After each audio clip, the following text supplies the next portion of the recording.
Perjalanan kehidupan tidak pernah sunyi daripada ujian. Ada kalanya ujian menjadikan asbab manusia semakin gagah berdiri. Ada kalanya ujian menjadikan manusia terduduk sendiri, tidak lagi mampu untuk berdiri meneruskan kehidupan.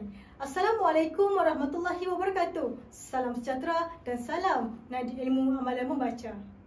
Nama diberi Nur Aliana binti Mas Sajali, merupakan seorang pelajar tingkatan 5 yang menuntut di Sekolah Menengah Kebangsaan Agama Bagong. Saya juga diberikan amanah dan tanggungjawab untuk menjawab jawatan sebagai Timbalan Pengerusi Pengawas Pusat Sumber Sekolah. Tugas saya adalah memastikan semua ahli jawatan kuasa pengawas pusat sumber menjalankan tugas mereka dengan penuh dedikasi dan komited dalam membantu guru menguruskan pusat sumber. Menghasilkan karya-karya yang menarik menerusi aplikasi Canva merupakan kelebihan dan aktiviti yang saya lakukan pada masa lapang. Menjadi seorang doktor pakar sakit perut yang berjaya merupakan cita-cita yang ingin dikecapi dalam kehidupan. Meneliti semua karya yang telah dibaca, saya membeli karya Nurani Syahbudin yang berjudul Tahan Tenang, Nanti Datang Senang. Buku ini merupakan karya sulung beliau dan telah diterbitkan oleh PTS Publishing House pada 24 Mac 2023. Beliau merupakan anak kelahiran Muar Johor dan telah mendapat ijazah sarjana muda Bahasa Arab untuk Komunikasi Antarabangsa di Universiti Islam Antarabangsa Malaysia iaitu UIAM. Kini, beliau berkhidmat sebagai jurulatih Jurnal Al-Quran di pengajian siswazah dan profesional UIAM.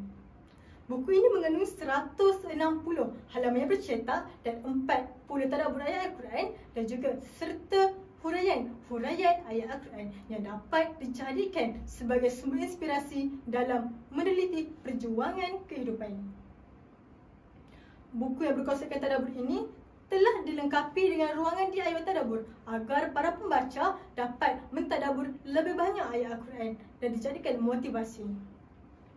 Buku ini memfokuskan tentang tadabbur, yakni proses penghayatan ayat-ayat Al-Quran dan mendapat 5 bahagian di dalam buku ini, iaitu yang pertama, beruntung buat yang bersabar, kedua, Allah sebaik-baik tempat berserah, ketiga, memberi tidak menambah rugi, keempat, Allah sebaik-baik perancangan kehidupan, dan yang kelima, seindah-indah pakaian akhlak.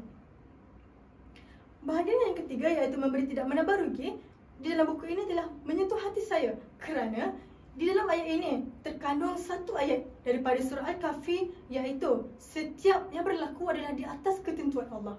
Tiada kekuatan melainkan pertolongannya. Ayat ini mengingatkan saya bahawa setiap kejayaan yang diperolehi adalah di atas ketentuan Allah.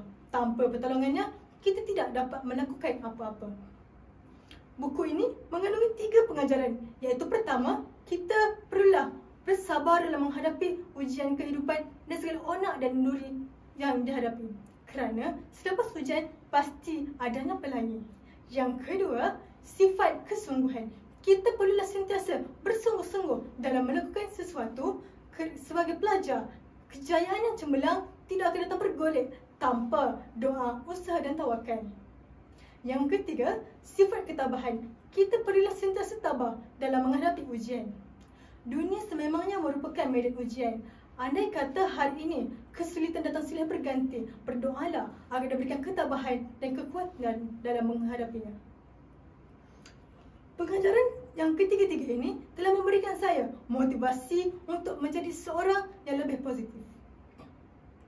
Buku ini juga mengandungi 3 nilai murni, iaitu pertama, sifat keyakinan, iaitu yakinlah bahawa setiap kekurangan yang dikurniakan oleh Tuhan adalah anugerah di sebaliknya. Yang kedua, sifat pemaaf. Menjadilah seorang yang pemaaf agar luka di hati dapat diubati. Ketiga, jadilah seorang yang bersyukur kerana kesyukuran adalah nikmat yang Allah akan lipat kali gandakan. Bersyukurlah, janganlah sifat berangkuh dan juga sombong di atas rezeki yang telah dikurniakan. Pada pendapat saya, buku ini sesuai bagi mereka yang ingin memotivasi dan juga mendalami ayat Al-Quran dengan lebih mendalam. Kuasailah semua buku, tapi jangan biarkan buku menguasai anda. Membacalah untuk hidup, bukan hidup untuk membaca. Akhir kata, Nadi Ilmu Amalan Membaca. Sekian, saya akhiri dengan kalimah wabillahi taufiq wal hidayah. Wassalamualaikum warahmatullahi wabarakatuh.